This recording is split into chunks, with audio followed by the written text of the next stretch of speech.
សួស្តីបងប្អូនទាំងអស់គ្នាសូមស្វាគមន៍មកកាន់កម្មវិធីសិក្សាកុំព្យូទ័រតាមអនឡាញជាមួយខ្ញុំបាទលោកគ្រូវិសាលបន្តទៀតអញ្ចឹងថ្ងៃនេះយើងនឹងរៀនមេរៀនទី6របៀបប្រើប្រាស់ font នៅក្នុងកម្មវិធី Microsoft Word អញ្ចឹង font គឺបើយើងមើលនៅខាងលើនេះយើងមើលកន្លែង Home យើងមាន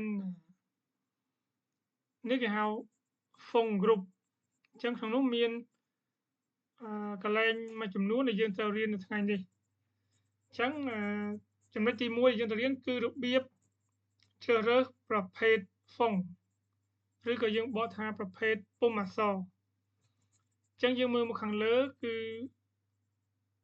អក្សរដែលយើងដាក់នេះគឺប្រភេទពុម្ពអក្សររបស់វាគឺ Calibri Body អញ្ចឹងបើយើងចង់ដូរវាយើង select វាមកយើងអាចជ្រើសរើសប្រភេទពុម្ពអក្សរមួយណាក៏បានដែរវាមានច្រើនរាប់រយរាប់ពាន់ណាឧទាហរណ៍យើងចង់យកArial ឬក៏ Arial Black នេះអញ្ចឹងវានឹងដូរទៅតាមwhatយើងចង់បានអញ្ចឹង Arial Black គឺអក្សរដិតពណ៌ខ្មៅណាអូខេយើងក៏អាចរើសពុម្ពអក្សរផ្សេងទៀតបានណាមានច្រើនមែនទែនណាអញ្ចឹងនេះគឺជារបៀបក្នុងការផ្លាស់ប្ដូរឬក៏ជ្រើសរើសពុម្ពអក្សរដាក់នៅលើឯកសាររបស់យើងអូខេចំណុចទី2របៀបកំណត់ទំហំ font ឬក៏កំណត់ទំហំពុម្ពអក្សរអញ្ចឹងឧទាហរណ៍ថាយើងចង់ដាក់ទំហំប៉ុន្មានអានេះគឺវាទំហំ16បន្ទុកអញ្ចឹងបើយើងចង់ដាក់វាឲ្យតូចជាងនេះ12ឬក៏តម្លើងវាទៅជា18ឬក៏20ក៏បានដែរណាហើយកន្លែងតម្លើងពុម្ពអក្សរនេះយើងអាចតម្លើងនៅកន្លែងខាងក្បែរលេខនេះមានអក្សរ A ពីរនេះគឺទីខាងឆ្វេងដៃគឺសម្រាប់ពង្រីកឲ្យធំជាងមុនអញ្ចឹងក្នុងចុចពង្រីកវាធំជាងមុនណាតែខាងស្ដាំនេះគឺពង្រួមឲ្យតូចជាងមុនអូខេអញ្ចឹងកន្លែងបដូរទំហំនេះគឺមាន2កន្លែងណាយើងរើសលេខក៏បានយើងពង្រីកកន្លែងអក្សរ A 2នេះក៏បានដែរនៅក្បែរគ្នានេះអូខេចំណុចទី3គឺរបៀបផ្លាស់ប្ដូរ font case គឺរបៀបផ្លាស់ប្ដូរប្រភេទអក្សរធំឬអក្សរតូចអញ្ចឹងយើងមើលមកខាងលើដូចគ្នាណាឧទាហរណ៍ថាយើង select មួយជួរនេះមកនៅកន្លែងនេះមានអក្សរ A ធំនិងអក្សរ A តូចនេះគឺយើងអាចធ្វើការផ្លាស់ប្ដូរវាតាមពិតអានេះមានក្នុង sentence case គឺអក្សរធំដំបូងទោះបីយើងសរសេរពីដំបូងមកអក្សរបែបណាក៏ដោយប៉ុន្តែបើយើងដាក់ sentence case នេះគឺវានឹងទៅជាអក្សរធំដើមបន្ទាត់តែបើយើងយក lower case អញ្ចឹងវានឹងក្លាយទៅជាអក្សរតូចទាំងអស់យើងមើលនេះក្លាយទៅជាអក្សរតូចទាំងអស់គ្រប់ថាខណ្ឌតែបើយើងយក upper case វានឹងក្លាយជាអក្សរធំទាំងអស់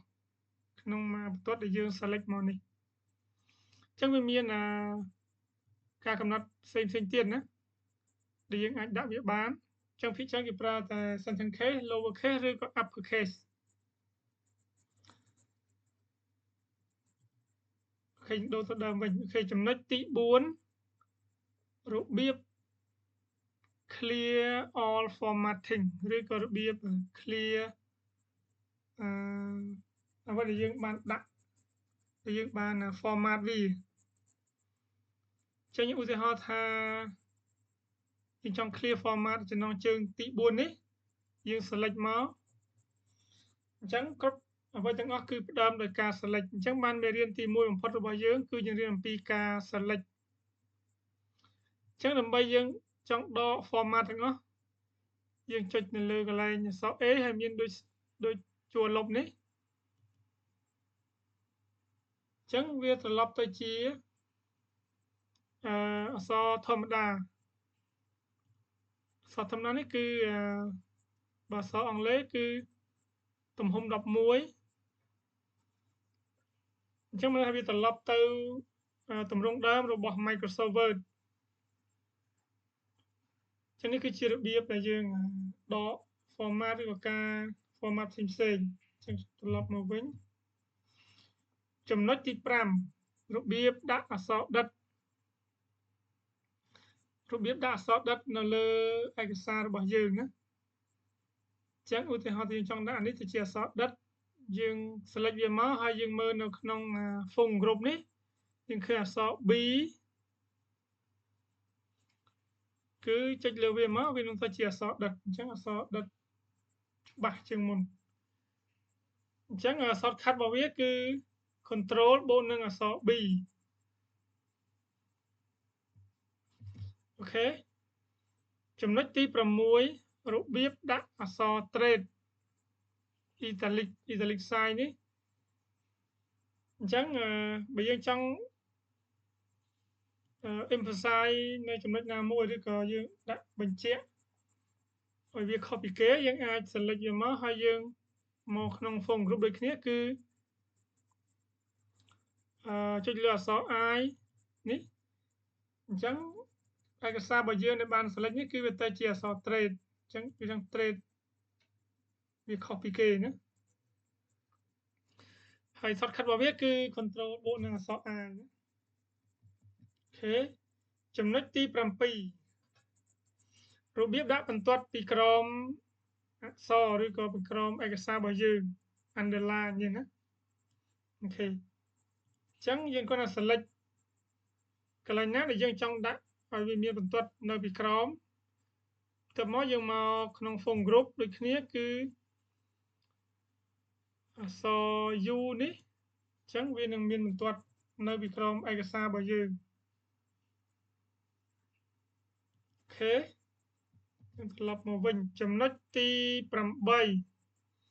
របៀបគូសបន្ទាត់កាត់អក្សរ string cut through អញ្ចឹងយើងគ្រាន់តែ select កន្លែងណាដែលយើងចង់គូសបន្ទាត់កាត់ពាក្យកណ្ដាលឯកសារឬក៏អក្សររបស់យើងមកក្នុង phone group នេះគឺមានកន្លែង ABC មានកណ្ដុះកណ្ដាលនេះចុចលើវាមកអញ្ចឹងឃើញវានឹងគូសបន្ទាត់កាត់អក្សរយើងទាំងអស់ដែលយើង select ណាអូខេអញ្ចឹងចំណុចទី9របៀបដាក់subscript របៀបដាក់ subscript អញ្ចឹង subscript នេះគឺជារបៀបដែលដាក់លេខសន្ទស្សន៍អញ្ចឹងឧទាហរណ៍ថាខ្ញុំសេ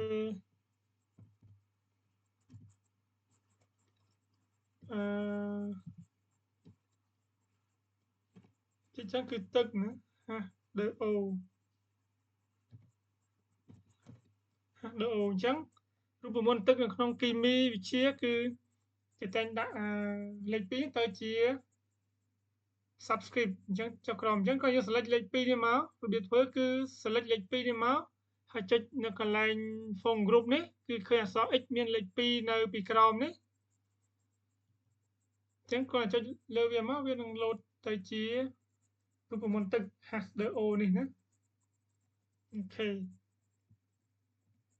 អញ្ចឹងចំណុច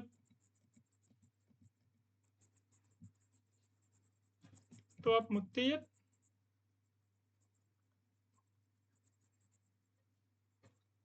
ចំណុចទី10របៀបដាក់ superscript superscript នេះគឺរបៀបដាក់ស្វ័យគុណដូចជាយើងដាក់ mètre kíp ម៉ែត្រការ៉េឬអីជាដើមឧទាហរណ៍ថាខ្ញុំមានដី10000ម៉ែត្រការ៉េណាអញ្ចឹងយើងសរសេរលេខ2ចឹងមកហើយយើង select វាកន្លែងលេខ2នេះហើយយើងចុចនៅលើអក្សរ X ដែលមានស្វ័យគុណនេះអញ្ចឹងលេខ2នេះវានឹងឡើងមកលើណាអញ្ចឹងយើងមើលលេខ2នេះវាឡើងមកលើអញ្ចឹងទៅជា10000ម៉ែត្រការ៉េណាអូខេអ ចឹងចំណុចទី11នៅក្នុង phone group នេះគឺរបៀបដាក់ text effect ឬក៏ typography ចឹងបើយើងចង់ដាក់ដូចជា small ឬក៏អីហ្នឹង shadow ហ្នឹងគឺយើង select ដូចគ្នាណា select មកយើងចុចលើវាមកវាមានជម្រើសច្រើនឲ្យយើងរើសថាចង់ដាក់ small ប្រភេទនេះចឹងវាមានច្រើនប្រភេទទៀតណាយើងអាចឧទាហរណ៍តែមួយទេគឺប្រភេទ small របៀបនេះណាចឹងបងប្អូនដាក់មកវានឹងចេញជាទាំង small នៅក្នុងអក្សររបស់យើងណាឃើញដូចមើលឧទាហរណ៍នេះអូខេចឹងចំណុចតមកទៀតចំណុចទី12របៀបដាក់ text highlight color ណាចឹងនេះគឺរបៀបដាក់highlight សម្រាប់បញ្ជាក់នៅលើឯកសាររបស់យើងឧទាហរណ៍ថាយើងចង់ដាក់មួយជួរនេះទៅជា highlight ណាចឹងយើងមើលនៅក្នុង phone group នេះមកយើងមានឃើញអក្សរ A B ហើយពណ៌លឿងនេះយើងចុចលើវាមកវានឹង highlight ចឹង highlight មិនថាយើងគូសពីខាងក្រោយអក្សរហ្នឹងពណ៌អីក៏បានដែរតាមយើងចង់បានណាប៉ុន្តែអក្សរឯកសាររបស់យើងនៅពណ៌ខ្មៅដដែលអូខេអញ្ចឹងចំណុចចុងក្រោយចំណុចទី13របៀបដាក់font color ឬក៏ដាក់ពណ៌ទៅលើអក្សររបស់យើងអញ្ចឹងយើង select វាមកហើយយើងមើលនៅបន្ទាប់ពីនេះយើងមានឃើញអក្សរ A ពណ៌ក្រហមនេះយើងដាក់អក្សរនេះទៅជាពណ៌ក្រហមនេះគឺ font color មិនថាធ្វើឲ្យអក្សរដែលយើង select នេះទៅជាពណ៌ក្រហមតែខាងលើនេះ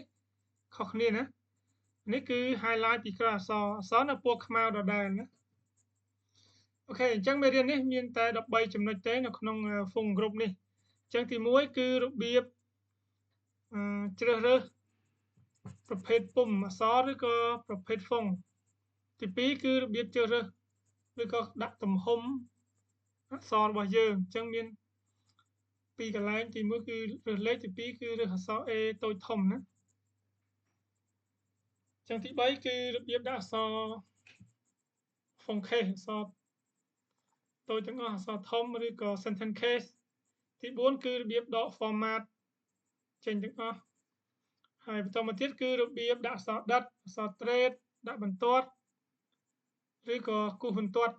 កាត់ទទឹងអក្សររបៀបដាក់សន្ទស្សន៍ហើយនិងរបៀបដាក់ស្វ័យគុណដូចជា ម៉ែត្រការ៉េឬម៉ែត្រគីបរបៀបដាក់អក្សរមានស្រមោលរបៀបhighlight ចុងក្រោយគឺរបៀបដាក់ពណ៌អក្សរឬក៏ font color នឹងឯងណាអញ្ចឹង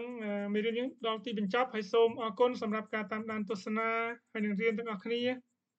សូមចែករំលែកមេរៀននេះទៅកាន់អ្នកដែលចង់សិក្សាកុំព្យូទ័រតាមអនឡាញឲ្យគាត់បានរៀនហើយនឹងបានចេះទាំងអស់គ្នាដើម្បីប្រើប្រាស់ទុកជាទុននៅក្នុងជីវិតអញ្ចឹងសូមអរគុណច្រើនសូមជម្រាបលា